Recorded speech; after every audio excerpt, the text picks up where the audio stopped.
Hi, everyone, and a very warm welcome to the Vibes Hub with Mel podcast. It's always such a pleasure to host this podcast. I'm Mel Miendo, and it's all about delving into people's life experiences and journeys, looking at a creative and unique angle about them, and always keeping it positive vibes, 100 fresh content, 100. So if you haven't subscribed, please do so. And of course, you'll get to see all the other episodes that we've done. So for this episode, I am with a really, really cool person who is a very good friend of mine. Her name is Ciiku Shee Gunsmoke. That Gunsmoke part, utatuambia ni nini. And she is a rising star in the female emceeing world. She's doing such an amazing job. We'll get to hear all about that from her. And then baadaye atatuambia, tatuma salamu, atuambie tunaweza mpata wapi, blah, blah, blah. But yeah, Yes, karibu. asante. Hey, Yeah. yani, finally. Finally, it has come. Nimekutafuta, nikakutafuta. Here Ukanipata. you are. Glory to God. Hallelujah. Hallelujah. Karibu. Tukute. Hi. Anyway. So by this unaimbanga. Bado unaimba by the. Bado naimba. Uh-huh. But kwa bafu. Sauti imechange. Lakini unajua tulikuwa tunaimba pamoja kule Nairobi Baptist Church. We are those women. By the way, So I really do miss those days. you know, and it's so many years. And I keep seeing what you're doing now, you know, Mekwa MC, and you're doing events, you're doing corporate events, you're doing social events. I didn't know you were an MC. I didn't know you have it in you. I've known you all these years. Kuli iliendaje? Where did it come about? Washani kuambia gonna story. Please tell me. It's a I'm story. ready. Tell us. So I'll start with how it started, and then I can say a bit, maybe now understanding the fact that how it came about, that now I'm in this industry. I think this thing happened because of my dad. Ah, okay. His personality and mine are almost the same. He's a spokesman in everything at home. I get to, it's like I'm a small protege kind of him. So I end up being told, do this, do that, but I never saw it as a career. Oh, so ni kitu ilikuwa from before? Mimi nilikuwa tu ninafanya za nyumbani. Hey. Like, hata kwa bash tukikam, you know the way the people say you are the life of the party, you come and do all those things, but technically I never visualized myself as so. But someone called Cedric Alaro one day decided, hey, I think you have an MC thingy in you. Like, you can MC. Mina namwambia my friend.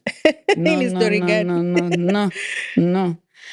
Aka insist. So there was a wedding haikukuwa na MC. Aka insist, by the way utafanya hii kitu. We go and just check if this talent is really in you. Sasa nimeogopa. Na sasa ni wedding ya watu ambao unajua? Or this is just... Ninamjua actually. Okay. This ni wabapo. Okay. So I went and did this. It flopped, my friend. It flopped? It flopped. When in was my this? opinion, it was to what? 20... I just finished being in Bapo. What was 2017, 18 hapo. Okay. So akaniambia actually no, it was 2020. Yes, during COVID, because in hizi weddings za COVID hivi. Oh yeah, so even the number of people weren't too many. Lakini mimi nimeogopa, mimi kuna stage fright. People don't believe it, but I do. Hawezi kuwa na wewe. My friend. Okay.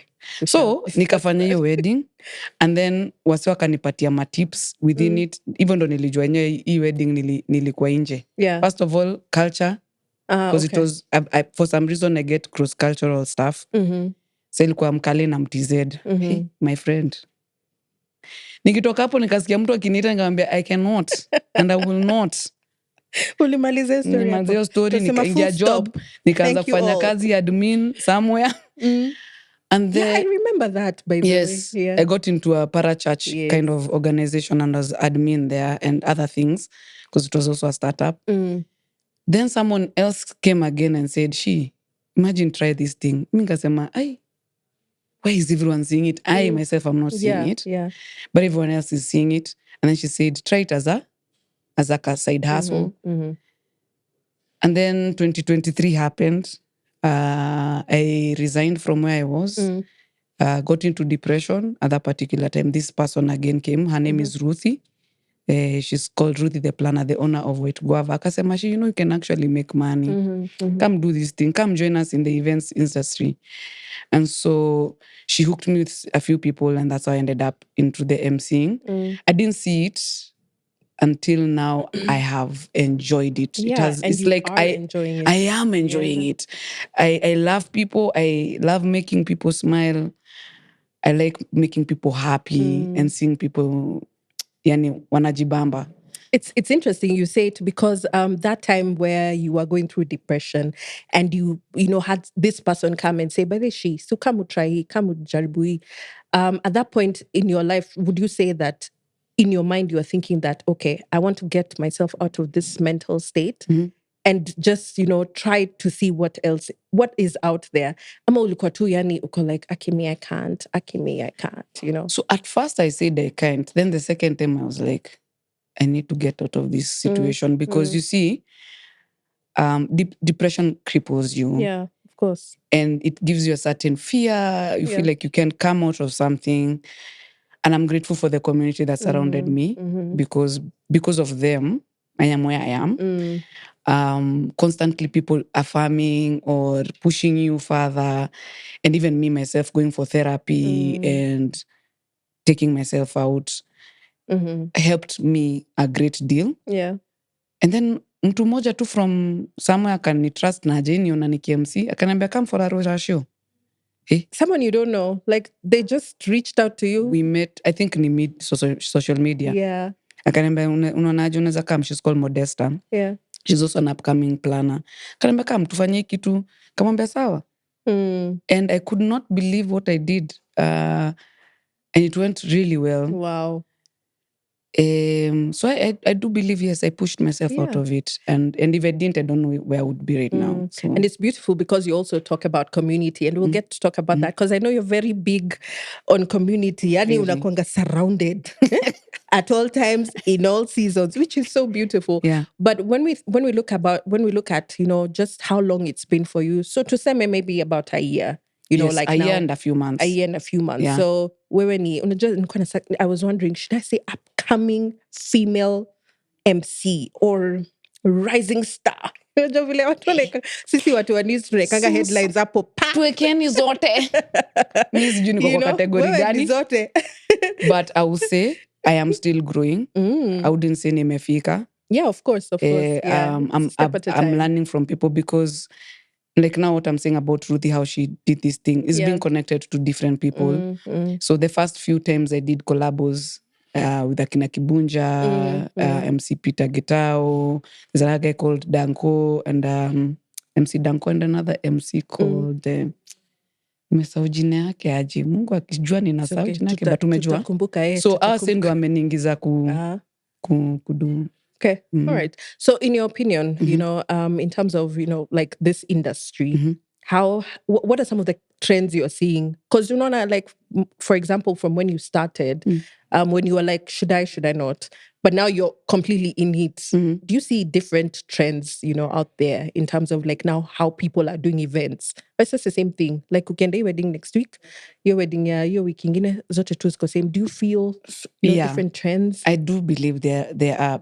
Before, people never used to, you know how bridal showers, baby showers, social events zenye ni za home yenye ulikuwa unaita mtu wa home tu anakama na MC. They become big. People are thinking big. People are like, let's plan this thing. Let's call caterers. Let's call an MC. Let's call a DJ. Let's call everything. So I think that has changed with time. Different weddings are different because people want to be different as well. Yeah. They're not all the same. Of course. Yeah. Kuna zile watu wana keep time na zingine anyway. But even how people think even about the designs, even the MC they want to engage. I'm seeing more people getting involved in involving games. Like that's one of the things I am doing. Yeah. I am passionate about games that bring activity. Unajua kuna there's a session where when people go and do photos, watu tu wamezuba alafu kila mtu anaingia kwa phone. Next? So what next? Yeah. So a creative way of doing it is bringing games. And so one of the things I do is that I also do games trivia or even just easy games are for fun. And I work with a group called Lone Games Central. So we do those things. I do see there is a change. Okay. Yeah. All right, cool. Is it any different for you as a woman, as a female MC, kwa hii industry, now that you're in it kabisa, are you finding it any different? Like, do you feel like people treat you any differently, Wasengi waaminingi mademo anaweza do So wakikuona wako like, because the thing is that most women have gone into corporate corporate events, and not many are in the wedding space. You get, I'm not the first one because I know a few people who are in the wedding, but most people have gone into corporate because one, it's a bit predictable. There's structure, doesn't have a lot of strengths. That you don't need to hype people. You're hyping people, no. Iko too chilled. Sasa wengine wanakuangalianga tu wako like kizungu ni ile nini, it's just a chill. It's like somewhat you're like a timekeeper, but you're engaging people and stuff like that. So it's a bit, and then it's just easy. Ukikuja kwa wedding, so many things happen. What you planned on paper, it never works. In what comes ground. Vitu kwa ground ni different kabisa. So you have to always be very flexible. So you have to be flexible, you have to hype people, you have to think, you have to be to solve issues on spot, know what next if this has not evil. So it's a bit engaging, and then it takes the entire day. You see, for corporate, unaweza kuja this particular time na unajua inaend this particular time, so you can do other things. This one, you are engaged from the time the wedding starts till the time it decides to end. Unaweza kumesema 6 akina ukichokea katikati una need to breathe, amnanga yo like, my friend, I need 5 minutes, just 5 minutes. Hakuna hiyo. You ni sela tu anakula, unaamua kwenda lu. Sasa either you eat before the ceremony starts. Now energy for the day. Okay. And sometimes some of us, like me, sometimes nina feeling nikikula inaweza ni. So most MCs actually don't eat. They eat after the event when the pressure is lesser. It's not worser. Yeah. Okay. So for you lean more on social events. Yes. Yes. Because you feel you're more comfortable there. Sindio? I think it's just because that is how naturally it has come for me. I have wanted to learn to be in the corporate space. Because growth is also nice. I got an opportunity actually to do something at Baraza Media. Great. That was my first solo corporate gig. It was about Sana. It was an all ladies kind of event. Poetry, all artsy things. So that was my first, and then I've gotten another one, like a concert, a jazz, queen of jazz. So I've gotten a few, and learning and looking up to those people who have already been there. That do that. Tell me, space. One of the most challenging times for you in this space, like that one event that you're like, hey. Unajua ile unashanga? Niyo ya kwanza. Ilikuwa hiyo ya kwanza. Because okay, ziko mbili. One of the challenging things I think I met was the cultural aspect. Whereby I need to be really aware of different cultures. I'm very prone Kikuyu. Mimi like Kigwera. Unaanza kuongelesha Kikuyu. Ukinipatia Kikuyu nina flow nayo. Ninaenda nayo. Godhie. Lakini hizi zingine I have to learn. Kuna languages like Kamba, I am also a bit. You can pick a few things. A few things. So I was learning that different cultures do different things. We are not all the same. Like, for example, I didn't know Kale men don't like dancing in front of their women. So in front of their women. Yeah, so they can just dance. Hiyo ndo kitu yenye nilishtua. So mi niko hapo, how you tell majamaa come you take a picture with the groom, ni kama wanajuenga hiyo trick siku hizi. Come mchukue picha alafu unawekea dance. My friend, hakuna crickets, nobody. Kuna mtu alinichanua kuniambia ufai kuambia kutembea. Walifanya? Ni maboyo yangu waliamka. Akona tunajua Shee, wacha tukam tu tusimame, you know, tumsaidie tu asichome, asiaibike, labda aradi ni nini inaendelea. So that, by the way, I learned it's actually important to know people's cultures and to know the do's and the don'ts. So you have to do your homework. You have to do your homework. 100%. So that was one of the most challenging. I think I felt really bad that like maybe they saw me not knowing, and it's not a good thing as well. But it was a learning experience. It was a learning experience. I think it was my second gig alone. And that's when that time is when now Ruthie was saying I need more exposure. So anani connect to na watu wenye watanipatia that exposure to see how people do stuff. You get better as you go. You get better as you go. And the most exciting one, tell me that. The most exciting is the one I went to Naivasha. Mti yangu, nimeenda destination.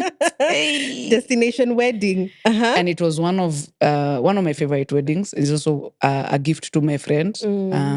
You know Kathy. Yes, I know. I saw it. I saw the videos. And I was like, you guys had too much fun. We had too much fun. That was one of my favorite and most enjoyable of them all. Because I was alone, but alini allow niji express and to be myself. And it was like the feedback was amazing. And the crowd was engaging. The reception was okay. Yeah. Old. We had games for children as well. Unawa engage too. You look for ways to engage them because children are also part of the wedding. And introducing the aspect of games. Older people like watching. It becomes like an entertainment. So, unajua watu wanaezaenda picture, they take some time doing photo shoot. Like, kai hiyo ilikuwa long. But you have to think on the spot. And after that, we went to the evening party. We had so much fun. And I enjoyed the response of the crowd. I enjoyed engaging people in what I do and being myself. And also, like, it's like I'm an MC and also a guest in somewhat. I was both. Lakini ulikuwa MC more. I was more MC. You are the main MC. I was the main MC by myself. Just like, wow. And then I had tension. I was just like, I don't want to fail these people because these people are the ones who like wameni push, wame believe. I want to show them what nimekuwa nikidu. I mean, I saw it and I was so proud of you. I think I even told you, I was like, yo, man, you've done so well. But you know, when I think about even female MCs, one of the people that always come to my mind is the late Njambi Kwekai. Manze Njambi alikuwa naingia hivi. Akona nini? Akona key presence too. Yani too. And you know, she used to be so small. I mean, her memories are so alive in many of us who knew her. And I know you knew her as well. Inside. Yes. So, I mean, I don't know, like, do you sometimes think of people like her and just the kind of things she was able to do in that industry where, you know, not many women, especially Kenyan women, not many of us are in that industry. Does that give you any inspiration? Yes, it does. It greatly does. It shows that there's nothing impossible. Yeah. That you can go with what you believe and what God has gifted you with to give back and to find response, which is fabulous. Yeah. And I have had different women that I look up to. Yeah. Jambi mi nilimwangalia in a different way. Sika KMC, unajua yake ni kwa different. But there are three women. Jane of all trades. There are three women actually these three women are people with jack of all trades as well. One of them is Bliss. I don't even know Bliss Onyango. Yeah. She's one of the people who... Bliss, the one we know? Yes, the one we know. Mwenye tunaimbanga. Na tuko naimba naye pia. Amenileta kwa space Be Softly. We've even done collabos with her. And she's an amazing... And I think from her is when I learned different cultures with different things. She blends very well. She's herself. So she has known how to do corporate together with weddings or ratios. Yeah. And then I like Kerry Kagiri. And June.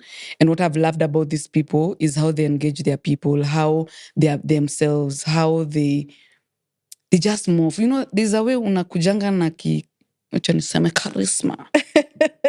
Charisma. Na si Fidel charisma, lakini tunakutambua brother. But anyway, they have a way of doing, and I've loved how they have allowed themselves to be themselves, whether it is in the jokes, whether it is in how you care about people, infusing both your talents. Yeah. I've really enjoyed looking up to them. Okay. They're ladies. Asina watu wa majuu sahi. And you know, the interesting thing is what, like you, the way you're looking up to them, there's others who are looking at She, they're like, hey, she really and bring the house down. Imagine. Yeah, Mimi. Kuna mresha alinikujianga. Hey, her name is Angie. Aliniona kwa social media kaniambia, please unaweza niko tu hapo na kumenta. Nitembe na yeye niko tu hapo na jembe. Wewa. Hata mimi na need kufanya hii approach na mtu mmoja. Atembea na mimi. So that even me, I know the ropes of how to walk with her. Yeah. But she's also doing amazing things in her space. And you see, it's interesting because as you're mentioning the women you look up to, you know, they have their own style, they have their own way of doing things, and you also have your own style. I mean, your dress code is a style on its own. Vile unaingianga tu kwa event hapo kwa crowd unachachisha watu. You know, it's a style. So I don't know, maybe you could tell us like something about what is it about this dress code? Because hii ndio dress code. Na dress code. Hizo za wedding una na kwanga hapo na wacha nikuambie, by the way nimerealize, you know, kwa in the clientele people look for different things. You find someone is looking for someone who's funny. Another look for how you dress, how you present yourself. Others will look for how you engage. Yeah. There's some you'll find that you carry all those things. And one of the things I learned is that when you are an MC, you need to look the best. You need to look a certain way.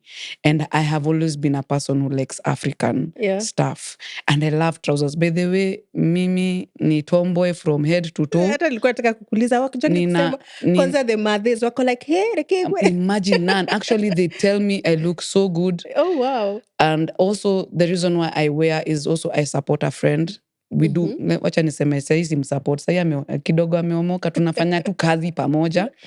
His name is Odamo Wear. So I'm also his... Odamo Wear. Okay. So I'm now his ambassador of some sort in his cloth line. And he's a person of kaftan. So nimerealize kumbe niko na talent ingine ni ya kumodel.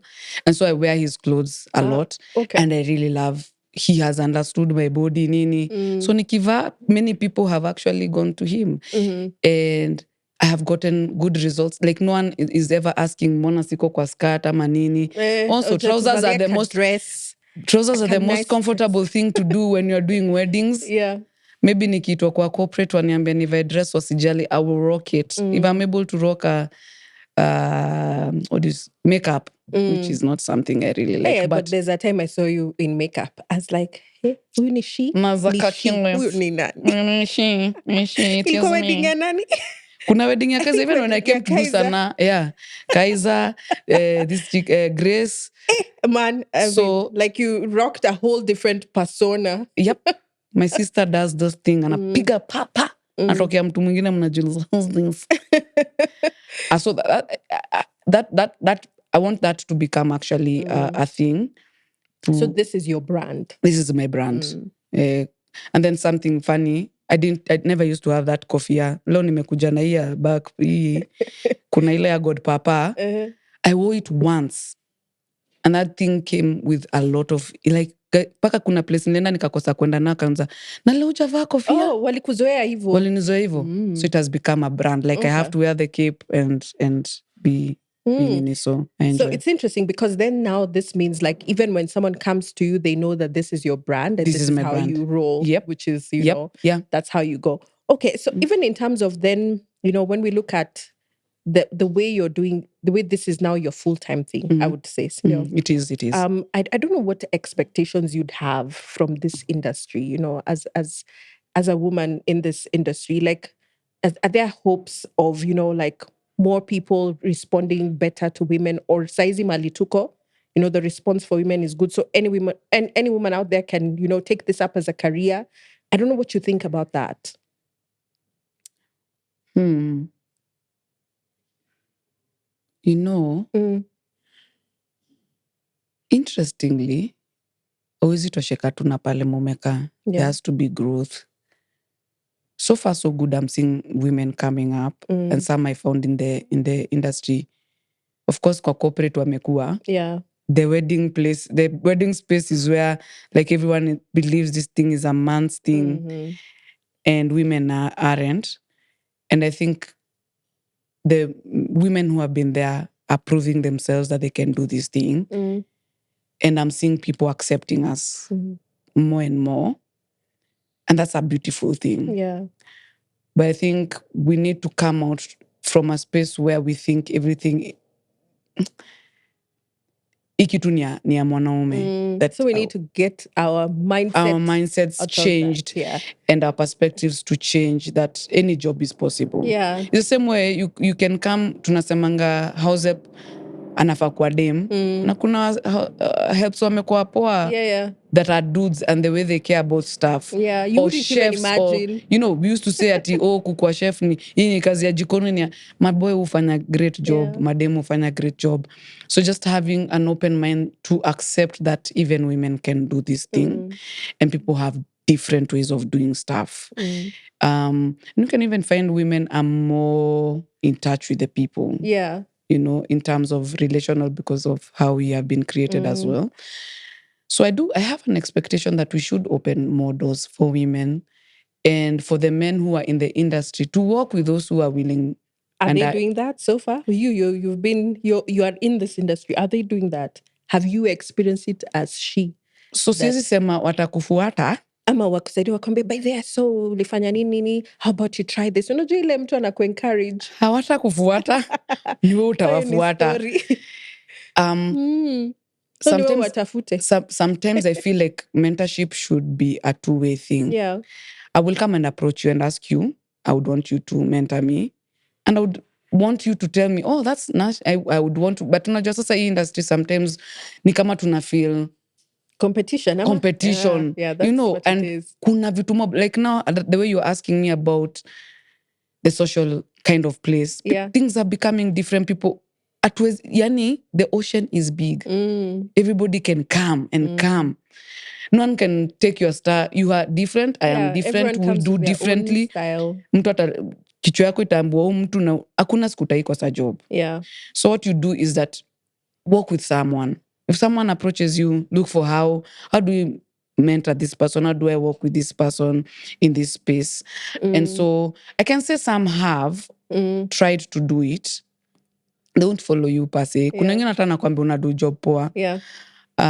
For the three men I mentioned, Danko and Peter and Pato, wakiona, they are recognizing and they are happy to see the things I'm doing.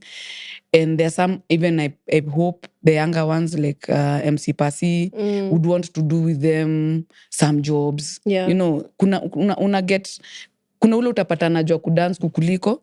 Na kuna mnafanya collabo. Hiyo ndo namaanisha. Una get collabo yenye atakuwa lao. Kuna ile collabo ya kukuja kulan na kuna ile collabo na lao msi. Yeah. And sometimes I feel like people feel like you're going to take their star. Sasa wacha nikushoshi.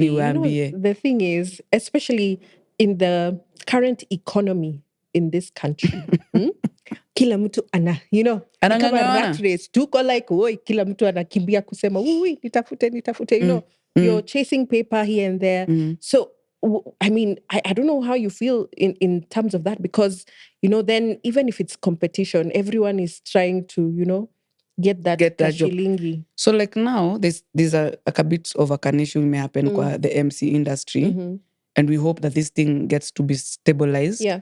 I think we need to come up with a minimum rate of what MCs should be paid. Yeah. Because sometimes unaweza kakwa na rate card yako, uambie mtu, ona uko more expensive, mtu mwingine ende apatiane 10,000. Na unajua vizuri hiyo gig si ya 10,000. Hiyo gig si ya 10,000. Utaenda kukufanya hiyo 10,000. But because people are actually desperate. And people have not... we have not put a mark so that everyone like can also eat a cap of saying, wase, hakuna MC anafaa kulipwa less than 20 or 30,000. Hiyo ndio minimum. Kutoka hapo ni wewe kujiongea na kenye una bring kwa table. You get? So that everyone also enjoys the fruit of their labor. Yeah, of course. 10,000 inalipa rent gani sahi? Manze. Na food gani? Yeah. And I think people have underestimated MCing. It's a lot of work. It's a lot of work. And you have to do a lot of planning, yes, right? Yes. Before, and a lot of thinking. Before and during. Kwanza during ndio kazi, because anything can happen. Yeah. In between, and I've been in those weddings where sometimes things don't go the way you pangad. So you need to think, what should I do right now? Yeah. And always being able to be cognizant of the fact that, hey, kuwa na kila kitu. It's okay to be over-prepared than under-prepared. Sasa kukua over-prepared ni kama gani? Unatafuta game zote, unafikiria kila kitu. Unafikiria all sorts of scenarios. Ndio ikikupata upatwi off guard, uko na tools za ku conquer your that situation or anything that might come your way, rather than being found. There's some you are found, then you learn, then you improve. Yeah. Okay. Yeah. All right, we're just about to wind up. Imagine. Story. But I just want to allow you, like 2 minutes or a minute to tell people how they can reach you, because unajua watu sasa wakikuacha utasema huyo ndo nataka niko na wedding next month, wakupigia simu ama sijui wakutafute social media. Ebu tell us wakupate wapi? Kwa mali tuaje tawo Grace waji kwa mwagi Asha, there's no Kikuyu. Sorry. You see, I was to translate this nini. Unajua umeniuliza Gunsmoke imetoka wapi? Wacha nikwambie. Wewe mwenyewe ndio umeniambia hapa story ya cross cultural. Si ndio niko naenda kuinterpret. Niko naenda kuinterpret tang. Uonge basi pia nini sumeko sijui Kikamba. Anaongea Kikale na uongeze watu wangu basi nimerudi English Kiswahili. Kwa majina naitwa Grace Wanjiko Mwangi. Hiyo ndio iko kwa ID na kwa M-Pesa. So akituma lakini wasishangae. Lakini kwa stage ninaitwa Ciiku Shee. Gunsmoke is actually my dad's family nickname. Family nickname? Let me say it's a family nickname. In our family, if you just say Ciiku Gunsmoke, they will know who it is. Sasa hiyo Gunsmoke ilitoka wapi? Hata ukuniambia and I asked so wacha ulisema utaimention, lakini Gunsmoke, my dad used to be a chain smoker at some point of his life before he gave his life to Jesus Christ. Now he doesn't smoke. And then he was shot at some point. But I don't think that's the reason why. I think it's because he was a chain smoker. And then I think he liked the name and then they gave it to him. And it has stuck. Even when he got saved, he wanted to remove it, but everybody knows him as that. Sasa mimi nikaichukua ikakuwa ka surname. But also it's because it's unique. And I really like being called as an MC, what name do you go by? Ciiku Shee. Ciiku Shee. Yeah, Ciiku Shee. MC Ciiku Shee. You can find me on IG as Ciiku Shee Gunsmoke. And not Shikoya SHIKU. Tafadhalini. Kikuyu we say C, ikona I, ikona kofia. Lakini yangu nimeona tu niweke dot. So it is CIIKUSHEE Gunsmoke. On Facebook, I'm Ciiku Mwangi Gunsmoke. On TikTok, I am MC Ciiku Shee. So you will find me there. Yeah. Okay, cool. Is there anything else I should say? No, usipeane number, please. Ama unataka kushia 07. Para. Hiyo atupeani hapa. But yeah, so I mean, this has been really cool. Thank you. Thank you for honoring my invite and for, just chatting with me. And I really do wish you the best. I mean, every time I see you doing the events, I think nakonga nimekuwa number 1 fan. Ama nimefika number? Niko number? Ooh. See. You know what? Check you acha nikushow. Number 1 farm ni famo. Ni family yangu. Na sasa kwani sisi ni ya damu mudo ajagia na ni watu wanaanzaga na damu. Anyway, I'm kidding. Yeah, so I mean, all the best and congratulations. But I want to say I am really grateful for you because you're part of the community and the rest of the... Ndio narudi hapo. Please, thank you. Most people might say they're self-made. Me, I'm not self-made. Me, I have been surrounded by people left, right, and center. And I think that is also one of the reasons why I got out of depression, but also into this new space. They believed in me, even when I didn't believe in myself. Whether it is in the church space, And it is a social, because I've made new friends as well, friends who have pushed me. Either they will tell you words of affirmation, whether they will critique your work. If you allow them, to me, I've allowed people to critique me and to advise me further and telling me what else should I invest in. Like now, Joji, ujue ninakuja kufanya module masterclass. So I've been like wanting to learn and also to learn that not only this job, because unajua hii job pia una need kukuwa na majob kadhaa. Yeah, of course. And people have shown me, how do I invest? How do you use your money to grow? And so I've had people differently coming to cover me in different ways. Yeah. And also, how do I bring my faith into my space? So it's been an enjoyable way of working with every person in every season of my life. And opening those opportunities, because let me tell you, one of the joys also is that I've been getting referrals. Yeah. Like, wacha nikwambie tukimaliza hii podcast, you'll tell me. Yes. Utanishow. Na tumemalizia hapo. Vile watakutafuta. Please tafuteni. Na unirify, please. Thanks. Hey. Yeah. But it's always such a pleasure. Thank you. Thank you, Shee. And yeah, tutakutana uko kwingine. Uko. Yeah, dio. Ladies and gentlemen, this has been Vibes Hub with Mel. Always such a pleasure hosting this podcast. And it's been such a great conversation with Ciiku Shee. And I keep promising you, it's always fresh content, positive vibes, and those stories that are rarely told. Now they're told here. Thank you guys again. And don't forget to subscribe. Mel Miendo is my name. We'll see you next time. Yeah.